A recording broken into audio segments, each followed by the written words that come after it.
I think getting a commonplace is the best tip there is for boosting metacognition and repetition, not least spaced repetition. These are two of the most powerful future skill superpowers around. I sent 2 units. They're bringing her down now. No, Lieutenant, your men are already dead. The future is approaching faster than ever. Technological change is speeding up, and your already maladapted evolutionary mismatches are multiplying. In the future, the current version of you is already dead. The way around that is to keep learning, keep evolving, mentally, psychologically, physically, and financially. Hi, and welcome to the first episode of Future Skills. I'm Ludvig Sunstrom, author of Breaking Out of Homeostasis and Internet Entrepreneur. I'm Syding, business angel and former hedge fund manager for Futuris, the European hedge fund of the decade. So, like we said, things are happening faster and faster. And what does this mean? Well, it means a lot of things. But for one, it places a high responsibility on you, the individual. You'll have to learn things on your own. The school system, or your workplace for that matter, they won't be able to keep up. So you have to take extreme responsibility for your personal improvement. Skills such as reflecting and analyzing, being creative, being able to focus and concentrate without distractions, how to manage your time and prioritize better, understanding how to make decisions and deal with risk, managing people and projects, motivating yourself. These are just some of the things that you need to become better at. These are future skills. And these skills are becoming more and more important, and you can't expect to pick them up in popular culture or by watching TV or hanging around most normal people. You have to really immerse yourself in the right environment. In this show, you'll learn about skills and ideas that will help you navigate through the uncertain future. And, hopefully, you will not only find it interesting and useful, but entertaining as well. We'll give you all of the best practical tips, big ideas, useful tools, and things like that you need to improve your life and become smarter and more independent. You could look at our show as the university education or the MBA that you never really got. The future skills concept is simple. It works like this. We'll have 3 types of episode. 1.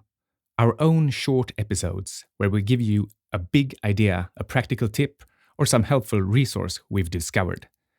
The goal is that you should be able to listen to 2 to 4 of these episodes on the way to work, or while you're taking a walk, and come back from that with some actionable insights that you can immediately use to improve your life. And then the second kind of episode that we'll do is a longer interview episode where we'll talk to interesting guests. And our guests are going to be everything from experts to businessmen to entrepreneurs, scientists, and big thinkers. And for example, our first guest is the billionaire Martin Sandqvist. And then basically this will be in-depth conversations about meaningful things with people who really know what they're talking about. Then we'll also publish medium-length episodes where we have experts share their best ideas and how they use them to learn critical skills, build companies, create teams, make money, understand themselves better, and form meaningful relationships. So we'll have these 3 different types of episodes, and they'll all be future skill related. And you will learn really actionable ideas that you can use to improve your life, stay healthy, navigate the world more effectively, and build a future-proof career, and hopefully also make some money. We can start right now. Here is something we both do. We keep a commonplace. And a commonplace, or a commonplace book as it used to be called, it's a really old concept for a specifically structured notebook that you can record all your lessons from different fields of your life.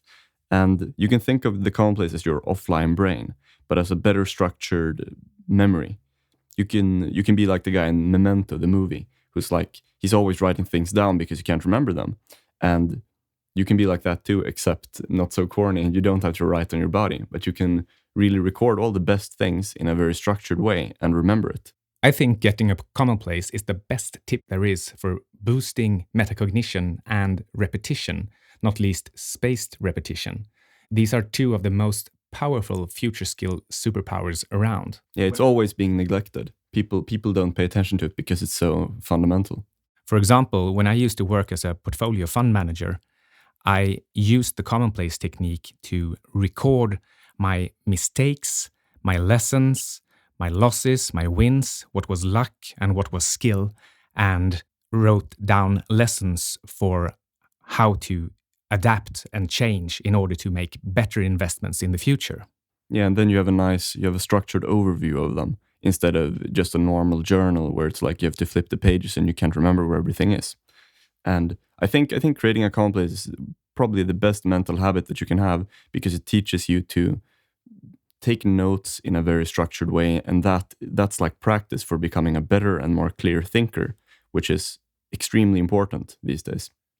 People often think about applying common sense. The problem with common sense is that it's usually pretty poor rules of thumb that you learned very early on before you actually had enough knowledge. But if you write down your rules of thumb, you can keep coming back to them and actually scrutinize them and see if they are as effective as you used to think.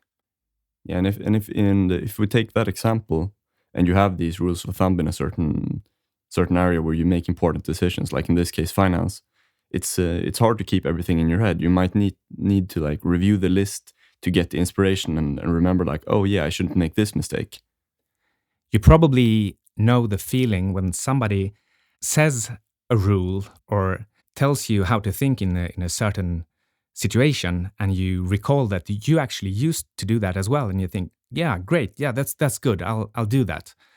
And then that happens again in another area and again and again.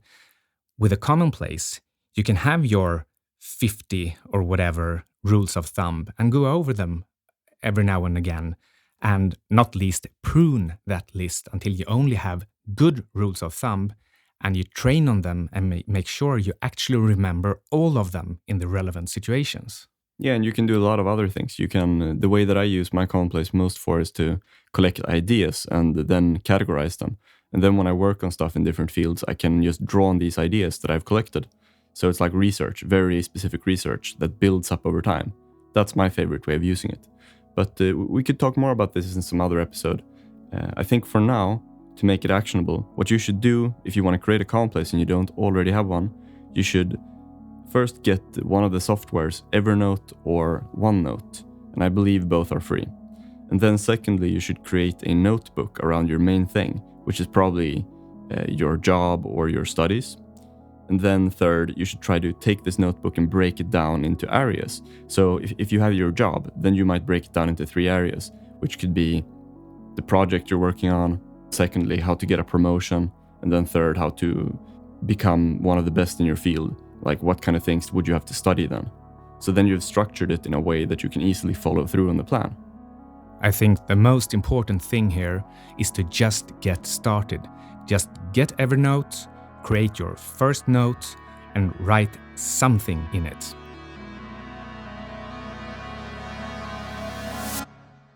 And finally, we have a little competition for you where 10 people will win a 15-minute coaching session and will receive 3 bottles of Arctic Med, Europe's best omega-3 fish oil, which we both use. The coaching will be done by Skype, and you get to pick our brains on any topic of your choosing. Note that neither one of us offers coaching normally, so this is a special offer and it's only for the next 2 weeks. To qualify, here's what you need to do. 1. Leave an iTunes review of Future Skills. 2. Take a screenshot of your review. 3. Then email it to admin@futureskillspodcast.com. Yeah, and we will repeat this again in the description, so you can just see the spelling of the email address there. So by 1st of April, we will randomly select 10 winners, and then we'll let you know by email.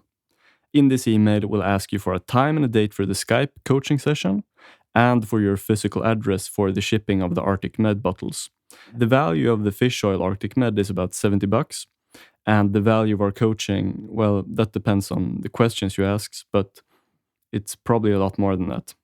And yeah, like I said, you can see a text in the description for instructions for how to do this with the 3 steps: how to leave a review, send a screenshot, and email us. Okay, thanks for listening and see you soon.